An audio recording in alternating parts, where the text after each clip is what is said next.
Palabra de Dios, Efesios capítulo 6, versículos 14 al 20. Estad pues firmes, ceñidos vuestros lomos con la verdad y vestidos con la coraza de justicia. Y calzados los pies con el apresto del evangelio de la paz. Sobre todo, tomad el escudo de la fe con que podáis apagar todos los dardos de fuego del maligno. Y tomad el yelmo de la salvación y la espada del Espíritu, que es la palabra de Dios, orando en todo tiempo con toda oración y súplica en el Espíritu, y velando en ello con toda perseverancia y súplica por todos los santos. Y por mí, a fin de que al abrir mi boca me sea dada palabra para dar a conocer con denuedo el misterio del Evangelio, por el cual soy embajador en cadenas, que con denuedo hable de él como debo hablar. Amén. Vamos a orar. Padre Dios, te damos muchas gracias, Señor, por esta mañana en la que nos permites estudiar tu palabra, escudriñar las escrituras y recibir tu palabra. Padre Dios, no muchos tienen la oportunidad y el honor de participar de esto, pero hoy venimos ante ti porque tú lo permites y por eso te damos muchas gracias. Padre Dios, permítenos depender de tu palabra y que realmente el día de hoy comprendamos la importancia de ella. Padre Dios, en este siervo tuyo derrama el aceite, el conocimiento, la sabiduría, el poder de tu palabra. Oramos en el nombre de Jesús. Amén. Les confieso que desde hace un tiempo para acá, me he sentido muy fascinado por los debates sobre teísmo y ateísmo, es decir, sobre la fe en Dios y en contra de aquellos que no creen en Dios. También acerca de la religión y la ciencia, el feminismo, el movimiento LGTBI, el aborto, los derechos humanos, etcétera. Me he fascinado mucho por estos debates. Y aunque es cierto que muchas veces se vuelve un alboroto, ¿cierto? Uno ya de tanto desorden no sabe qué es lo que está escuchando. Me parece importante y muy interesante escuchar estos debates porque uno puede aprender y comprender mucho acerca del ser humano. Uno puede entender mucho acerca del ser humano, puede analizar mucho al ser humano y también puede comprender hacia dónde se dirige la sociedad. Entonces, una de las conclusiones a las que he llegado en varios de estos debates que he escuchado y que sinceramente me preocupa mucho, es que nos dirigimos a una sociedad donde es más importante lo emocional antes que lo racional. A una sociedad donde es más importante lo subjetivo antes que lo objetivo, lo sentimental antes que lo científico. O, por ejemplo, es más importante lo individual antes que lo colectivo y que vamos a creer más en las verdades relativas antes que en las verdades absolutas. Vemos a una sociedad es que incluso ya lo podemos ver, una sociedad que le encanta sentir, pero no pensar, que le gusta hablar, pero que no le gusta escuchar, que se siente satisfecha con criticar, pero no informarse. No nos gusta leer, no nos gusta tener datos, simplemente criticar y lo que escuchamos inmediatamente lo escupimos sin saber si es cierto o no, no vemos las fuentes. Defendemos la libre expresión, pero únicamente si esta expresión es según nuestro punto de vista. Si es otro punto de vista, ahí eso es un discurso de odio o es un discurso que es ilógico y lo criticamos, no escuchamos. Hoy en día ya no escuchamos.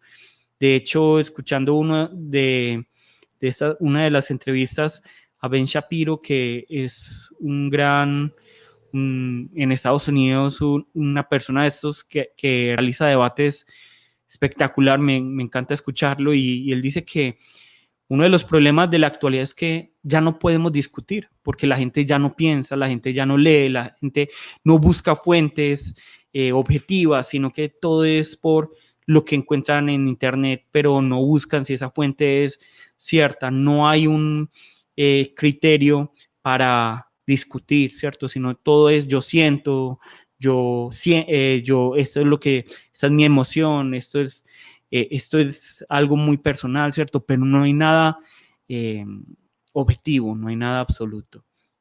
Entonces la realidad de hoy en día es que estamos en una sociedad donde se exalta lo políticamente correcto, a pesar de que lo políticamente correcto pueda afectar negativamente al desarrollo de la sociedad.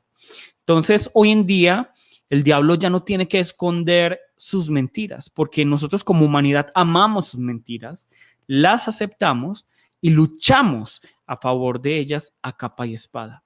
Pero realmente todo eso ya estaba profetizado. Entonces, personalmente, a mí ya no me sorprende eso, ¿cierto? No me sorprende que defendamos, que amemos, que luchemos por las mentiras del diablo como humanidad. Eso no me sorprende, ¿cierto? De hecho, muchas veces creo que es una pérdida de tiempo debatir con estos grupos progresistas, porque la palabra muy claramente dice que vamos a buscarlo, Proverbios 23:9. Dice así.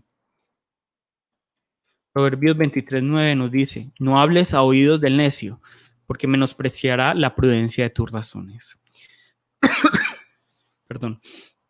Entonces, a veces sí siento que es una pérdida de tiempo. La humanidad, nosotros como humanidad hemos aceptado todas esas mentiras del diablo, pero nosotros ya estando en Cristo deberíamos ya salir y odiar esas mentiras, ¿cierto? Deberíamos detestar estas mentiras, deberíamos, digamos, revelar estas mentiras. Pero lo que me parece más lamentable en este momento no es lo que ya les dije, esto que ya no me sorprende. No me sorprende que estemos dirigiéndonos a una sociedad que va de mal en peor, sino que lo que me parece lamentable, lo que me parece triste es que esta enfermedad de la sociedad está contagiando a las iglesias con mucha fuerza. Entonces, cuando se les pregunta acerca de la fe a las personas, algunos cristianos, para mostrarse tolerantes, civilizados, maduros, van a decir, cada uno tiene su propia verdad. Para mí, pues para mí Jesús es la verdad. Pero si para ti Buda, o si para ti Alá, o si para ti otro Dios es la verdad, está bien por mí, con tal de que tú seas feliz. Eso es lo que dicen muchos cristianos, o al menos así lo están reflejando. Ah, bueno, para mí esta es mi verdad, pero si tú tienes otra verdad, no hay problema. ¿Esto qué está demostrando? Que para nosotros realmente Cristo no es la verdad, porque si fuera verdad, estaríamos firmes en esa verdad y no podríamos decir que hay otras verdades. Es como decir, ¿cuánto es 2 más 2? Es 4. Ah, pero para mí es 4, pero para ti puede ser 5, no hay problema. Sí, entonces, ¿qué va a pasar cuando estemos haciendo un edificio, ¿cierto? Y a alguien le parece que los cálculos son diferentes. Entonces, no es lógico que haya varias verdades, solo hay una verdad, y esa verdad es Cristo Jesús. Y cuando alguien dice, para mí es esta verdad, pero para ti puede ser otra verdad, significa que esa persona no tiene a Cristo, no conoce a Cristo, porque Jesús no dice, yo soy una de las verdades, sino que dice, yo soy la verdad. Y suena muy radical, pero el problema de la actualidad es que no somos firmes y radicales, ¿cierto? Entonces, si pudieran escuchar esto, lo que hoy muchos cristianos dicen, si pudieran escucharlo los mártires, los que entregaron su vida por Cristo, estarían revolcándose en su tumba al escuchar tal blasfemia, porque es una blasfemia. Nos da miedo ser radicales, nos da miedo estar firmes en nuestra fe, nos da miedo poner nuestra postura acerca de la fe, ¿cierto? Nos da miedo decir que esta es la verdad y la única verdad, y el que no cree en Jesús se va a ir para el infierno, porque eso es lo que dice la palabra, porque creemos que vamos a ser rechazados por la sociedad, nos da miedo la sociedad, pero la palabra tiene una definición clara para la falta de radicalidad acerca de la fe y la falta de firmeza en la fe. Y la palabra definida por las escrituras es cobardía, ¿cierto? El que no es radical y no es firme en la fe es un cobarde, ¿cierto? ¿Y qué nos dice la palabra acerca de los cobardes? Nos dice esto. Pero los cobardes e incrédulos, los cobardes, aquellos que no son capaces de anunciar la palabra con firmeza, aquellos que dicen, bueno, para mí es esta verdad, pero para ti puede ser otra, para los cobardes e incrédulos, los abominables y homicidas, los fornicarios y hechiceros, los idólatras y todos los mentirosos tendrán su parte en el lago que arde con fuego y azufre, que es la muerte segunda. Es decir, ya sabemos, tenemos que estar firmes en nuestra fe. No es como que, bueno, para mí es esta verdad, pero para ti puede ser otra. No, es solo hay una verdad. Y la palabra nos dice, si no estamos firmes, somos denominados cobardes y somos tomados con el mismo grupo de los abominables, los homicidas, los fornicarios, los hechiceros, los idólatras, los mentirosos. Y de hecho sí, podríamos decir que son mentirosos, porque si yo estoy negando una verdad, significa que soy mentiroso. Si yo a alguien le digo, sí, me parece que 2 más 2 puede ser también 5, eso es una mentira, ¿cierto? Es una mentira. Ay, pero es que hoy yo siento que, no, es que yo hoy puedo sentir que 2 más 2 es 4, 2 más 2 es 5, pero va a seguir siendo 4. Eso no tiene nada que ver con mis emociones. Pero hoy en día estamos muy basados en las emociones, lo que siente la gente. Y eso es un gran error. Pero no solo a los cristianos les da miedo compartir su fe y estar firmes en la fe, no solo les está dando a los cristianos miedo de ser radicales en la fe, sino que se dejan seducir por semipastores, ¿cierto? Semipastores que son engañados por su propio corazón y utilizan mal la palabra de Dios. ¿Por qué? Porque quieren obtener una ganancia o porque no estudian las escrituras, porque no escudriñan las escrituras. Y estos semipastores son los que hablan acerca de prosperidad, son semipastores que no tienen ninguna diferencia con charlatanes motivacionales. Entonces, si uno escucha las predicaciones, no te hablan acerca del precio de seguir a Cristo, sino únicamente tú puedes, Dios te ama, todo lo puedo en Cristo que me fortalece, es que Dios te ama, tú eres el tesoro de Dios, ¿cierto? Eres lo más hermoso, no te preocupes, sigue adelante, cree en ti mismo. Estos son charlatanes motivacionales. El problema es que como seres humanos nos encanta esos semipastores, nos encanta esas charlas, nos encanta porque hacen sentir cómoda nuestra carne, ¿cierto? Entonces, estos semipastores hablan de payasadas, hacen reír ahí en el púlpito, ¿cierto? Solo hacen chistes o usan 1 o 2 versículos fuera de contexto para producir teorías de cómo Dios está más interesado en nuestras finanzas antes que en nuestra salvación. Y todo esto es un gran error. Nos encanta, como ya les dije, estos pastores que nos hablan acerca de finanzas, es que Dios te quiere rico, es que Dios te quiere muy saludable, con mucho bienestar. Tú eres el tesorito de Dios, no te preocupes en la vida, que todo te va a fluir. Estas son patrañas, estas son mentiras, ¿cierto?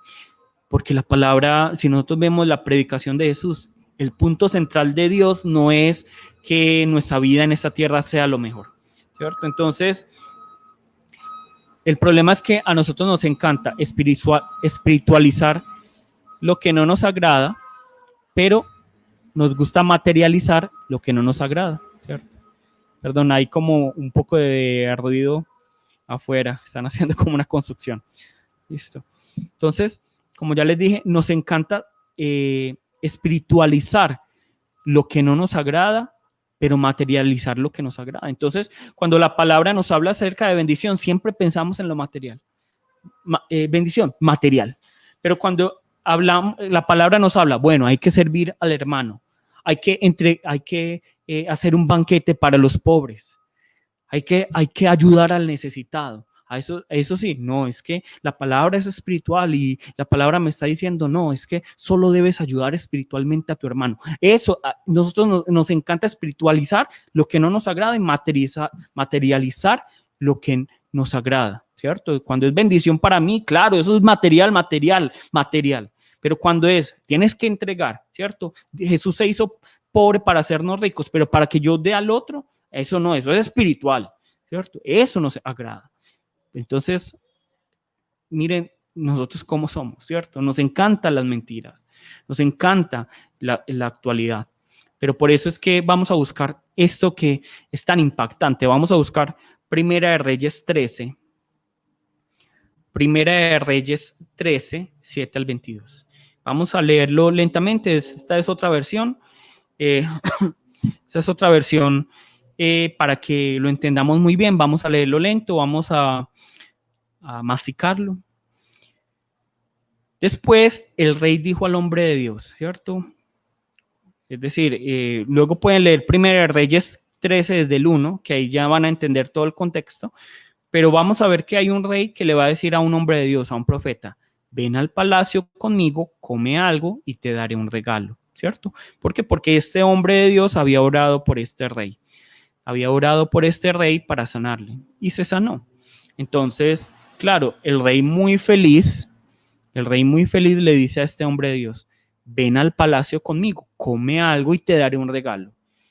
¿Iríamos o no iríamos nosotros? ¿Irían o no irían ustedes? Todos iríamos, ¿cierto? Ven al palacio, come algo y te daré un regalo. Pues si yo sané, pues si a través de inmigración se sanó un rey, pues yo iría, porque seguramente no va a ser que me va a dar algo chiquito, ¿cierto? Sino que va a ser un gran banquete y me va a dar un gran regalo. Versículo 8. Pero el hombre de Dios le dijo al rey, es decir, este profeta le dijo al rey, aunque me dieras la mitad de todo lo que posees, no iría contigo, no comería ni bebería nada en este lugar. Nosotros vemos hoy en día, podríamos pensar, ay, sí, como yo sané a este hombre, entonces debe ser esto de Dios, esto debe ser de Dios. A mí me falta, yo no tengo buena economía. Debe ser Dios. Dios me está diciendo, ve y come y te daré un regalo. ¿Cierto? No, pero este hombre tenía firme que Dios previamente le había dicho que no hiciera esto, ¿cierto? Porque miren lo que dice el hombre, aunque me diera la mitad de todo lo que posees, no iría contigo, no comería ni bebería nada en este lugar, porque el Señor me ordenó, no comas ni bebas nada mientras estés allí, y no regreses a Judá por el mismo camino. Así que salió de Betel y volvió a su casa por otro camino. Nuevamente, ¿qué nos está hablando aquí? Aquí, un profeta, un hombre de Dios, sana a un rey, ¿cierto? Luego ustedes van a ver, léanlo todo, no quiero enredarlos con el contexto más amplio ni con los nombres, solo entendámoslo así. Un hombre de Dios sana a un rey y el rey le dice, ven a mi casa, ven a mi palacio, yo te voy a dar comida, yo te voy a dar sorpresas, yo te voy a dar regalos. ¿Qué haríamos nosotros? Bueno, yo ya voy, pero este hombre había recibido el mandamiento de Dios de no comer nada, de no recibir nada y de no regresar por el mismo camino, y esto es lo que él le dice al rey. ¿Listo? Hasta aquí todo claro. ¿Listo? Luego miren lo que dice. Sucedió que había un profeta anciano que vivía en Betel y sus hijos fueron a contarle lo que el hombre de Dios había hecho en Betel ese día. También le contaron a su padre lo que el hombre le había dicho al rey. Entonces, claro, los hijos de este profeta, porque nos está hablando ya de otro profeta, y los hijos de este profeta fueron donde este profeta, donde este anciano, y le contaron todo lo que había ocurrido con este profeta, con este hijo, con este hombre de Dios y con el rey. Entonces, aquí nos dice, también le contaron a su padre lo que el hombre le había dicho al rey. Es decir, que este profeta anciano estaba, o sea, ya sabía lo que Dios le había dicho a este profeta, ¿cierto? El versículo 2, el profeta anciano les preguntó, ¿por dónde se fue? Así que ellos le mostraron a su padre el camino que el hombre de Dios había tomado. Rápido, ensillen el burro, les dijo el anciano. Enseguida le ensillaron el burro y se montó. Amén. Entonces vemos aquí que ya se nos está presentando otro personaje. Vemos al rey, vemos a este hombre de Dios y vemos a un profeta anciano. Este profeta anciano escucha el rumor a través de sus hijos de lo que había pasado con el hombre de Dios y el rey, ¿cierto? Y entonces el profeta anciano quiere ir donde este hombre de Dios y por eso le dice que le ensillen, digamos, aquí nos dice que ensillen el burro y va donde está este hombre de Dios. Ahora veamos qué nos dice. Entonces salió cabalgando en busca del hombre de Dios y lo encontró sentado debajo de un árbol grande. Entonces vemos que el anciano se encuentra con este hombre de Dios sentado debajo de un árbol grande. El profeta anciano le preguntó, ¿eres tú el hombre de Dios que vino de Judá? Y el hombre de Dios dice, sí, soy yo. Entonces le dijo el hombre de Dios, acompáñame a mi casa. Le dijo al hombre de Dios, acompáñame a mi casa y come algo. No, no puedo, respondió el hombre de Dios. No se me permite comer ni beber nada en este lugar, porque el Señor me dio este mandato, no comas ni bebas nada mientras estés allí y no regreses a Judá por el mismo camino. Amén. Entonces, nuevamente, ¿qué está ocurriendo? Un hombre de Dios sana a un rey, el rey lo invita a su casa para darle comida, para darle regalos.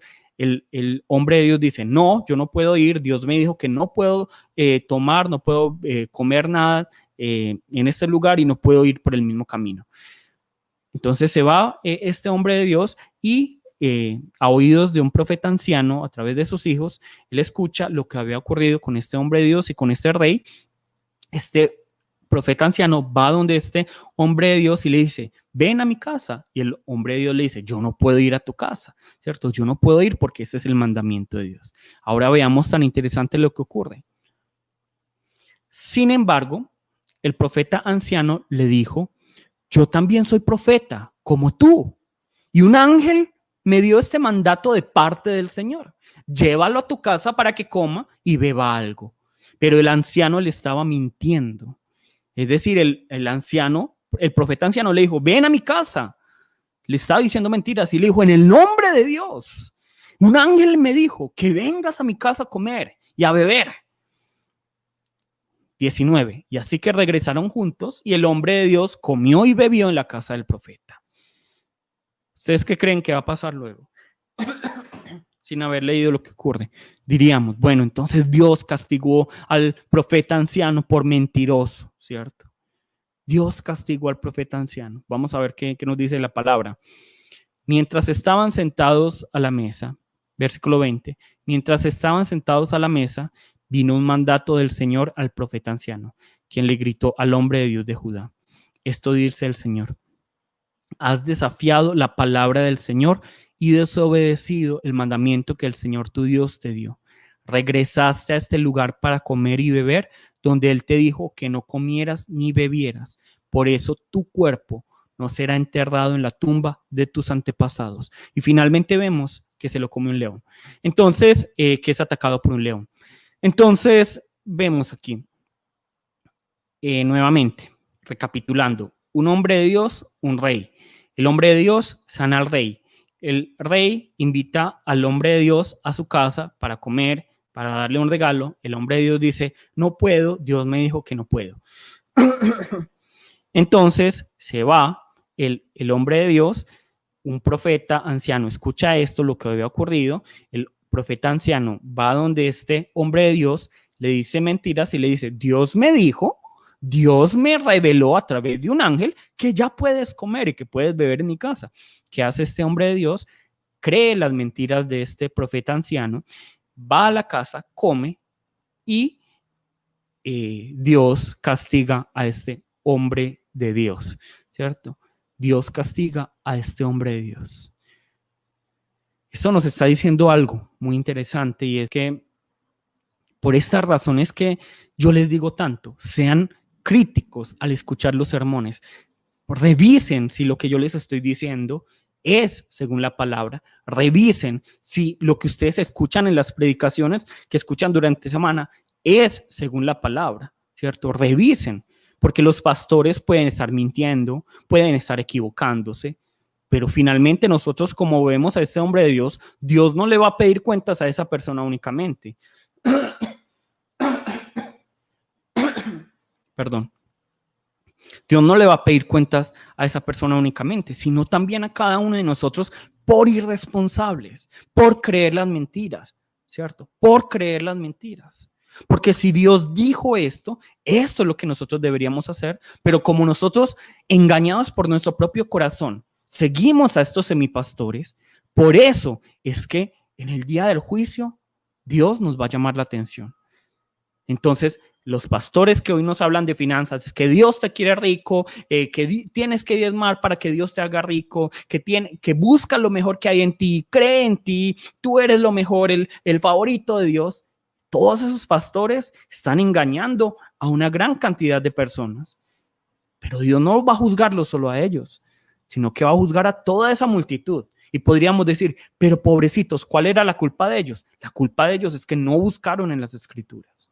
La culpa de ellos es que creyeron más en el hombre que en Dios, que engañados por su propio corazón siguieron a esos hombres. Entonces, miren lo que nos está diciendo la palabra.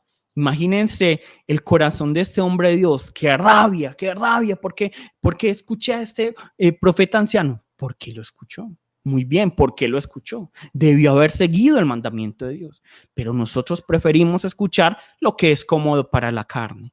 Por eso yo siempre les digo, sean críticos para lo que ustedes escuchan Por eso el miércoles les dije, sean críticos también con las cosas que ustedes han aprendido. Nuevamente, evalúen si lo que han aprendido es cierto o no, si está en la palabra de Dios. Por ejemplo, lo que yo les he dicho, donde en la palabra dice que por la sangre de Jesús nosotros somos sanos, ¿cierto? Entonces muchos, para ser sanos, o viene un ladrón a la casa, sangre de Jesús, ¿dónde está eso en la palabra? La palabra no dice eso. Entonces son mitos que se van presentando en la iglesia y que la gente los va creyendo, ¿cierto? Y de pronto puede ser que eso no me vaya a mandar al infierno, pero ahí es donde estoy revelando si realmente estamos escudriñando y examinando las escrituras. ¿Listo? Entonces, la cruda realidad es que la sociedad nos quiere engañar, porque la sociedad nos quiere engañar. Los semipastores nos quieren engañar, nuestro propio corazón nos quiere engañar y sin duda alguna, quien más nos quiere engañar y está detrás de todo es el diablo. Es por esta misma razón que debemos tomar la espada del Espíritu Santo, que es la palabra de Dios. La espada, cuando nos dice la espada del Espíritu, que es la palabra de Dios, quiere decir que es la palabra dada, que es la espada dada por el Espíritu Santo y también que es la espada espiritual, que es la palabra de Dios. Es decir, que nuestra espada es la palabra de Dios y esa palabra de Dios la hemos recibido por el Espíritu Santo.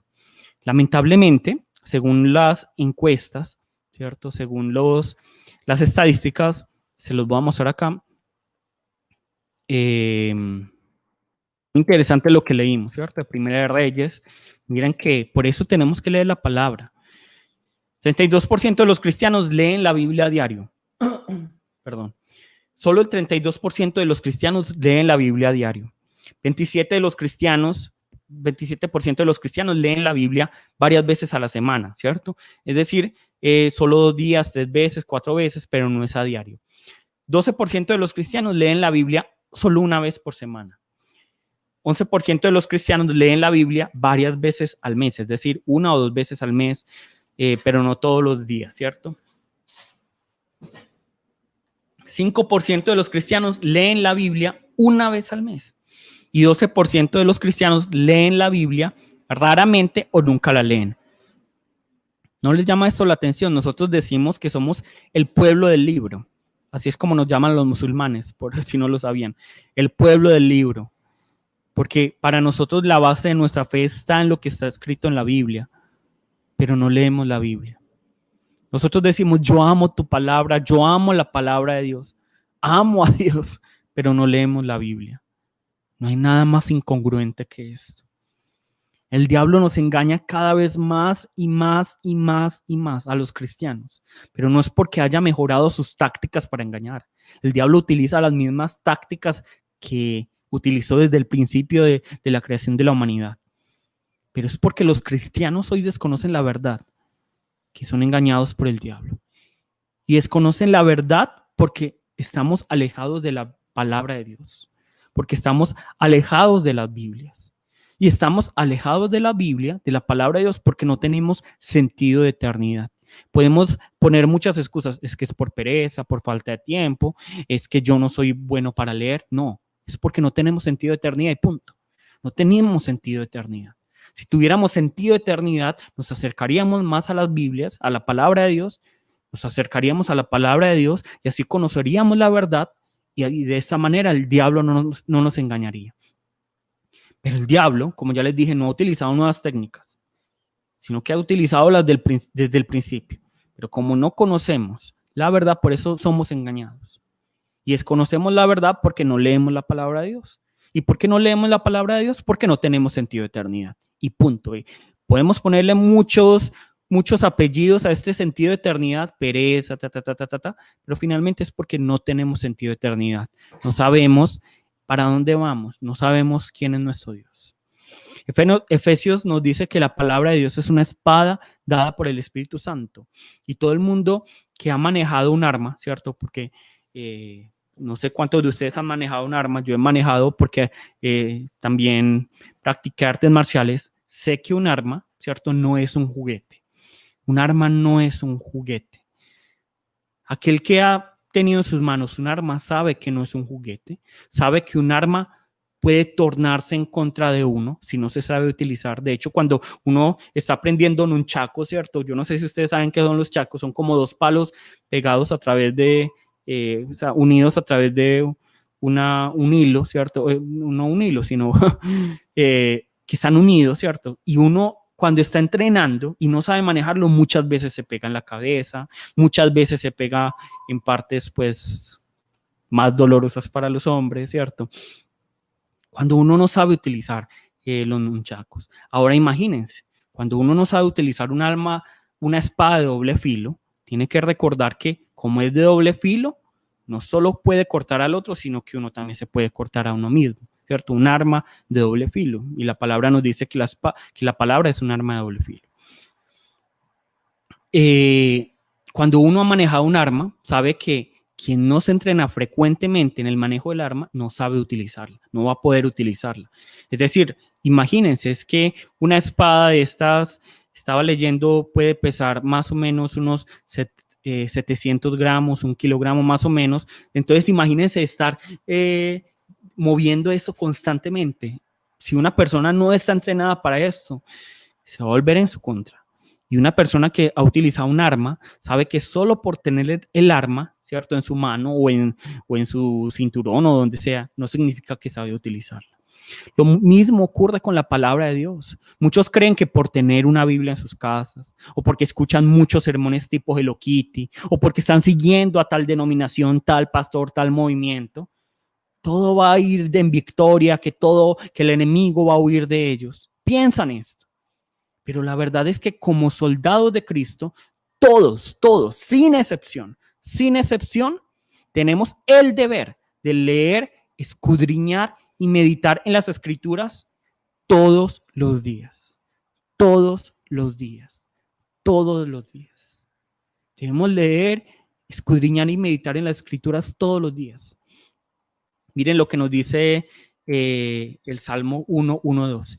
Bienaventurado, es decir, tiene bendición el varón que no anduvo en consejo de malos, ni estuvo en camino de pecadores, ni en silla de escarnecedores se ha sentado, sino que en la ley de Jehová está su delicia y en su ley medita de día y de noche. Cuando nos habla de ley, se nos está hablando acerca de la palabra de Dios. ¿Quién es bienaventurado? El que medita en la palabra de Dios de día y de noche. Ese es el que tiene bendición. Entonces, ¿quieren bendiciones para sus vidas? Escudriñen y mediten en las Escrituras. ¿Quieren bendiciones para su familia? Escudriñen y mediten en las Escrituras. ¿Quieren bendición para sus negocios? Escudriñen y mediten en las Escrituras.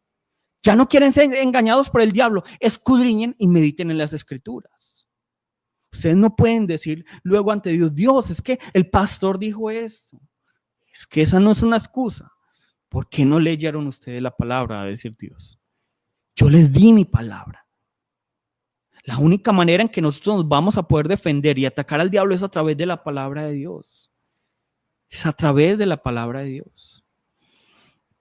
Entonces, nosotros vemos cuando el diablo tentó a Jesús en el desierto, lo hizo 3 veces, pero ninguna de esas 3 veces Jesús respondió a través de, digamos, argumentos o la lógica humanas, sino que únicamente lo hizo a través de Dios, a través de la palabra de Dios. Jesús pudo haber dicho, mira, diablo, yo soy el Hijo de Dios, a mí no me tientes, vete. Mira, es que lógicamente, racionalmente, tú no puedes contra mí, entonces vete ya. Jesús pudo haber dicho eso, ¿sí o no? Pero Jesús no hizo esto, porque Jesús sabía que únicamente la palabra era el método de defensa y de ataque. Entonces, si Jesús actuó de esta manera, no deberíamos actuar nosotros de esa manera, utilizando la palabra para atacar y para defendernos. Pero en cambio nosotros tratamos de, ¿cuáles son los pasos mágicos? ¿Cuáles son el método mágico para dejar, digamos, de fumar? ¿Cuáles son los métodos mágicos para dejar de la pornografía? ¿Cuáles son los métodos? Pensamos en esas cosas. Es únicamente a través de la palabra de Dios. Realmente somos muy ilusos si creemos que podemos en contra del diablo a través de nuestra lógica y nuestra palabrería humana. Todos tenemos excusas muy creíbles para no leer, escudriñar o meditar en las Escrituras. Algunas personas dicen, ay, es que no tengo tiempo, es que me mantengo muy ocupado. John Piper dice esto, me parece espectacular. John Piper, pastor espectacular. Dice así: las redes sociales tienen un propósito eterno en Dios. Demostrar que era mentira, que no teníamos tiempo para Él. Otra vez lo leo porque es maravilloso lo que dice John Piper. Las redes sociales tienen un propósito eterno en Dios. Es decir, que las redes sociales, digámoslo así, podríamos decir, son del diablo, pero tienen un propósito eterno en Dios. ¿Cuál es? Demostrar que era mentira, que no teníamos tiempo para Él. Porque para las redes sociales sí tenemos mucho tiempo, ¿sí o no? Para las redes sociales, muchísimo tiempo. Demasiado tiempo para eso. Es que ponga, ¿cuántas horas tiene una semana? ¿Cuántas horas tiene una semana? ¿Quién nos puede decir de pronto en el chat para que hagamos el cálculo rápido? ¿Cuántas semanas para que despierten a ver ese genio matemático en ustedes? ¿Cuántas horas tiene una semana? Recuerde que un día tiene 24 horas por 7. ¿Cuánto es? Una semana, ¿cuántas horas tienen? A ver quién nos responde rápidamente. Mientras yo descanso aquí. Saquen las calculadoras. ¿Cuántas horas tiene?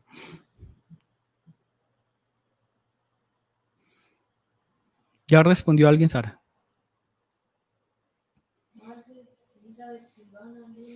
Excelente. 168 horas. Ahora yo les pregunto, de 168 horas que nosotros tenemos para la semana, ¿cuántas horas estamos dedicándole al Señor? Digamos que estamos durmiendo 6 horas al día, digamos. Digamos que tenemos que trabajar 8 horas al día. ¿Cuántas de esas horas realmente le estamos dedicando a la palabra? Le estamos dedicando al Señor. A mí muchas veces, sinceramente, pienso, ¿será que los hermanos en esta cuarentena cuántas veces habrán leído la palabra de Dios?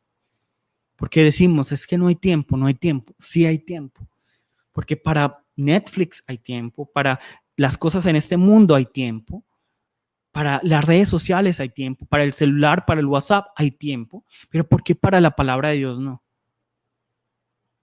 Yo les pregunto, ¿ustedes confiarían en un médico que les dijera, no, yo solo estudié una hojita al día? Pues yo no estudio todos los días, yo no me preparo todos los días, yo no me actualizo todos los días, sino que leo solo una hojita por día. Solo leo una hojita por día. ¿Ustedes confiarían, entregarían su vida en manos de ese médico? Yo no. Un médico tiene que estudiar mucho, tiene que actualizarse constantemente. Entonces podríamos decir que un cristiano es aquel, porque está bien, yo entiendo cuando digamos, bueno, al menos lea un capítulo por día, totalmente. Eso es mejor que nada.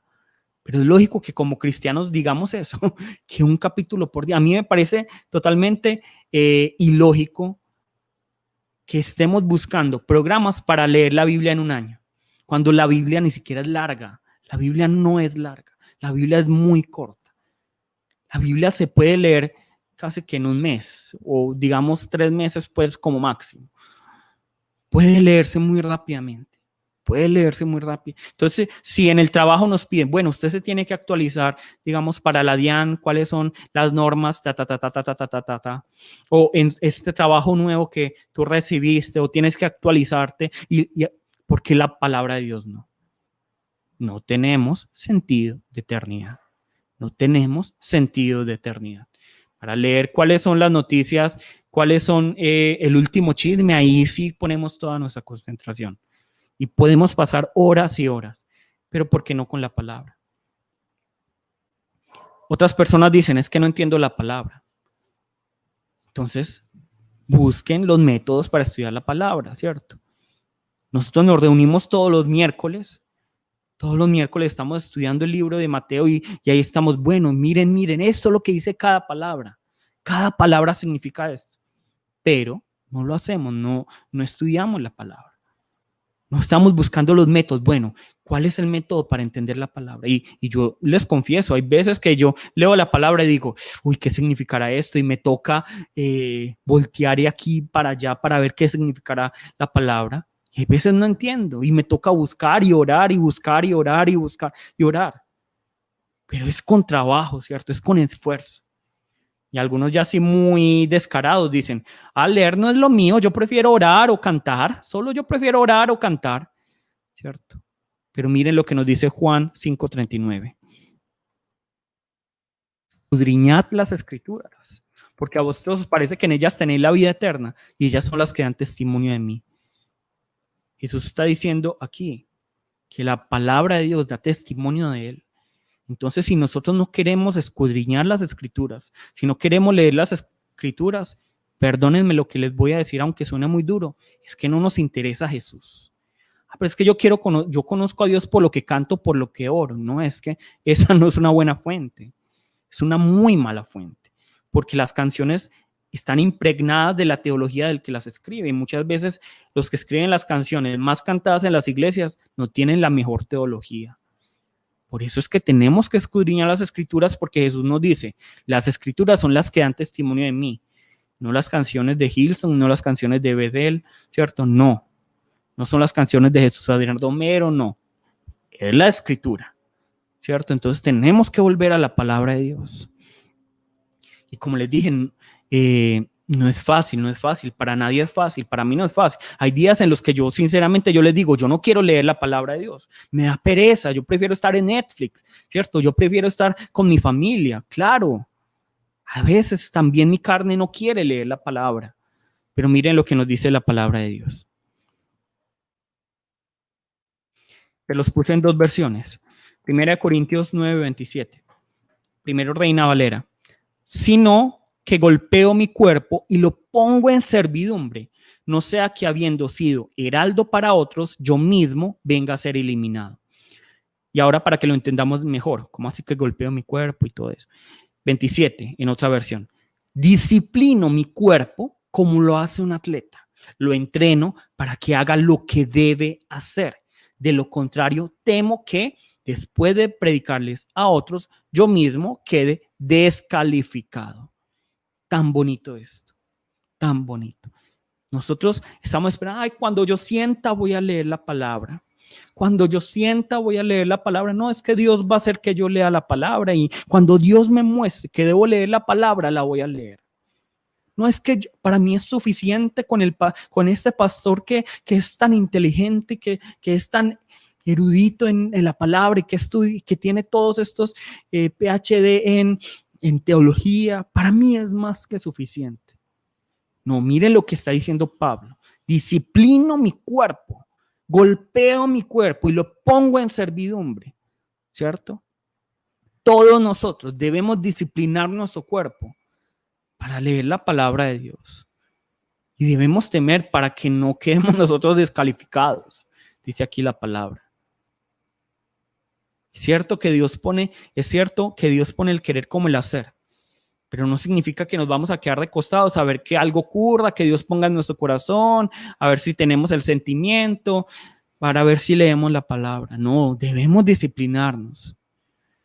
De hecho, en Corea sí nos enseñan algo. Si usted no tiene la disciplina para leer la palabra de Dios, es que no tiene voluntad, porque es solo un libro. Porque leer la palabra de Dios ejercita la voluntad. Entonces tenemos que volver a la palabra de Dios. En ese tiempo no va a haber excusas. No es, es que yo estuve debajo de tal pastor y es que es culpa de tal pastor, como ya lo leímos en 1 Reyes 13. Tenemos que leer la palabra y no estoy diciendo, entonces desechen a todos los pastores, no hay necesidad. No, la palabra sí nos dice que es necesaria la predicación y escuchar las predicaciones. Pero la palabra también nos está diciendo que todos nosotros debemos escudriñar las escrituras, todos nosotros debemos meditar en la palabra de Dios, que es tarea de todos nosotros, que cada uno todos los días debe hacerlo. Y si le queda muy difícil, métase en el... Si le queda muy difícil, busque a alguien que lo lea con usted. Su esposo, su esposa, sus hijos, lean la palabra juntos. Un amigo. Porque para los amigos, sí, no, vámonos de rumba. Esos no son los verdaderos amigos. Los verdaderos amigos son los que nos llevan a Dios. Busquen un amigo que realmente, vamos a leer la palabra, bueno, vamos a leer la palabra, vamos a estudiar juntos, vamos a estudiar juntos. Reúnanse los martes, miércoles, los viernes, para leer la palabra, para hacer preguntas. Son los momentos que hay que aprovechar. Son los momentos que hay que aprovechar. Porque es la palabra de Dios y esta es la espada para luchar en contra de todas estas mentiras que hay. Finalmente, miren lo que nos dice la palabra de Dios.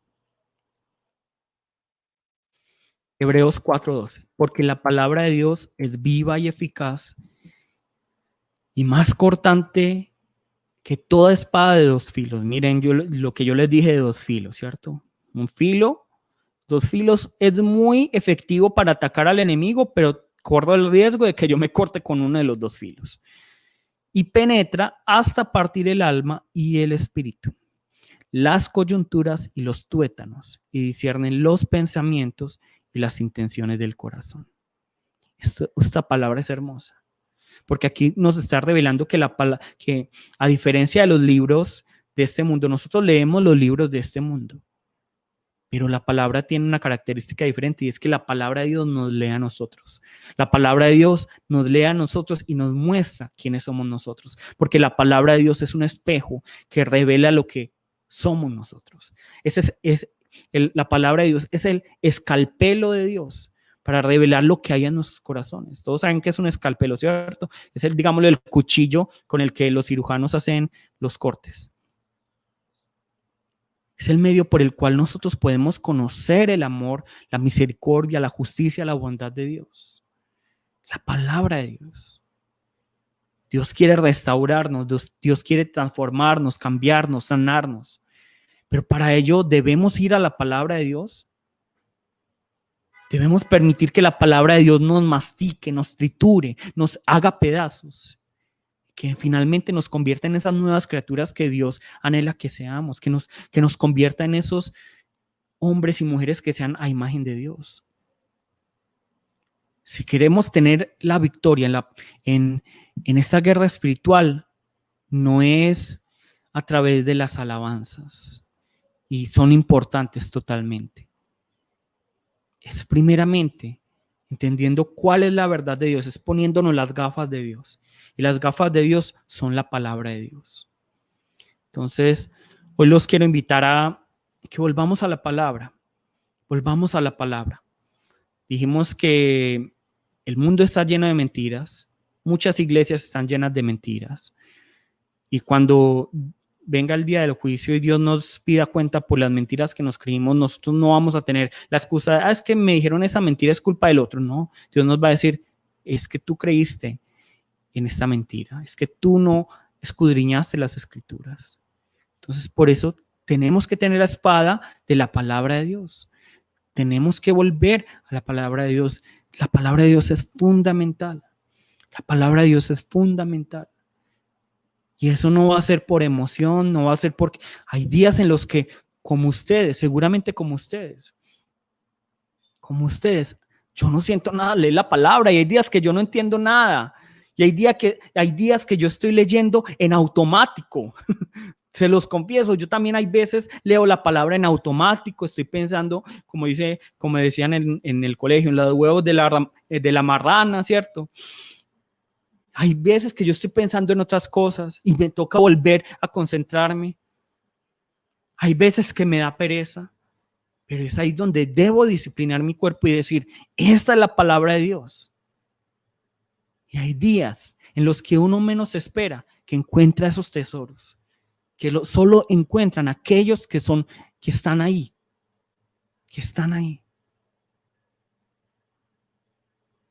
A mí una cosa que yo siempre he ido,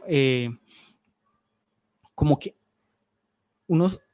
digamos que yo trato de ser muy juicioso cuando estaba en la universidad recibiendo las clases, porque justamente pasa que a muchos compañeros cuando faltaban a clase daban, digamos, esas son las respuestas del examen. Estas son las respuestas y no las van a compartir con nadie, ¿cierto? Para ustedes que vinieron. Así es con la palabra del Señor. La palabra del Señor no es para gente inteligente, no es para gente sabia, no es para gente que ha estudiado mucho, es para todos. Y solo aquellos que son fieles, diligentes para escudriñar, para meditar en la palabra, pueden sacar los tesoros que hay ahí, para nadie más. Entonces hoy los invito, volvamos a la palabra de Dios. Nosotros somos la gente del libro. Nosotros somos el pueblo del libro. Si somos el pueblo del libro, debemos volver a la palabra. Listo, los invito. Vuelvan a la palabra. Busquen algún amigo que los acompañe a leer la palabra. Métanse en el reto de la lectura de la palabra. Realmente tenemos que leer la palabra para conocer cuál es la verdad y así no ser engañados. Listo.